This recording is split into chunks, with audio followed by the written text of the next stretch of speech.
welcome to the Shay Gaming Corner, episode 2, part 3, where we're going to review CodeNames. CodeNames. Actually pronounced. So, it's a like a running gag with our group of friends, but we all call it CodeNames. I don't know where it came from. I really don't.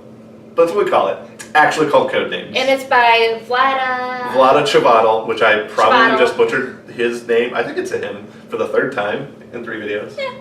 So anyway, he has done a lot of other games which I've heard really good things about. I'm not going to list them here because I didn't look them up on the internet, so I don't know. But the way that we came across this game is I was actually buying another game, and the guy up at the front desk was at a convention and was like, you know, it's a really good game. It was a Gen Con. It wasn't just a convention. It was Gen Con. It was Gen Con. It was like, you know, it's a really good game. CodeNames, you should pick it up. And I was like, sure, why not? I'm here to spend money. If you've ever been to Gen Con, is 100% true.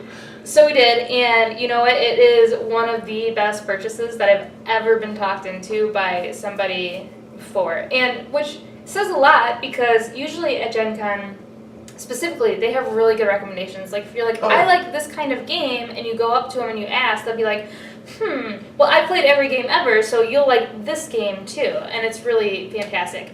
So, anyway, the point is, I really like this game. It's a great game. It's a great party game. It's a little bit more complex than Time's Up, which we reviewed in episode 1. A little. I guess, yeah. No, I'll allow it. Yeah, no, sure. it is, because this is something that not everyone has a basis for. That's true. That's true. It's a completely different skill set. That's fair. So, but it's easy to catch on to, especially definitely after the first game, if not the first couple of rounds that you play.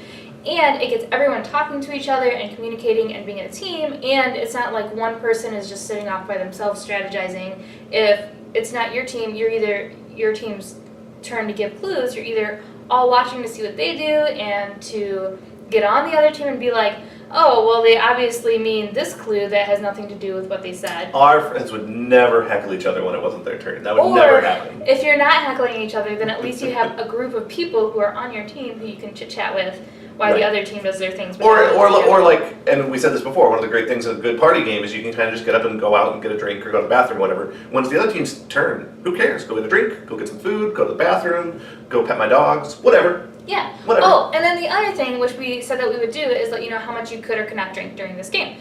Unlike Time's Up, it doesn't matter how drunk you are. Well... Not really. It really doesn't. Because you have a group of people to stop you from touching a card. If you have a very belligerent drunk, it can be a problem. Yes, but in general, you can be as drunk as you want. In general, you can be as drunk as you want. You can still have fun. Yes. Probably shouldn't be the clue giver. Although I've seen that work out amazingly. Yeah, because you know what you can do really well when you've been drinking is creative thinking. That's true. Which you need for this game. It's true. So, but it's a lot of fun. It's one of those things where I think it really helps build relationships with people. So, I agree. Yep. Because if you become the clue giver, one, people are going to give you a hard time if you do a bad job. From personal experience, I might know that. Because you usually give people a bad time when they don't do well.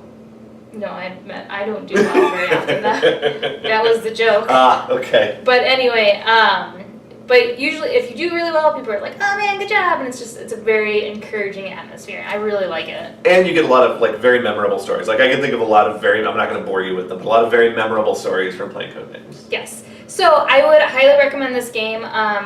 In episode 1 for Time's Up, Jeremy was saying how it got recently pushed to his second favorite game. It was replaced by CodeNames. This is my favorite party game currently. And this is the one that people are starting to request that we bring to all the games. Also, it travels really well, but again, I'm going to recommend that if you don't have to spend your money, you spend somebody else's money.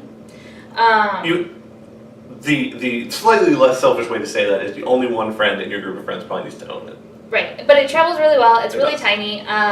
And it's just a fun game, and I haven't seen anyone not be able to catch on to it. No. So it's a very good beginner game. One thing I didn't mention, and I'm just going to throw this in the review section because I didn't mention the rules. Technically, a timer comes with the game. We don't even have it in our game anymore. I don't know what to do with it because it doesn't matter. You don't really need the timer. It's not that kind of game. What it's used for is if the other team has been taking like 10 minutes to discuss the options, and you're like, okay, but for real, we're going to start a timer now. Yeah. And that's fine, but like, that's what kind of game this is. You don't really even need a timer. You don't.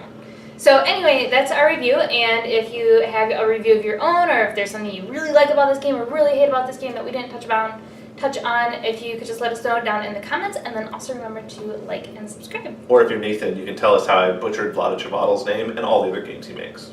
Yes, that too. All right. Bye, guys.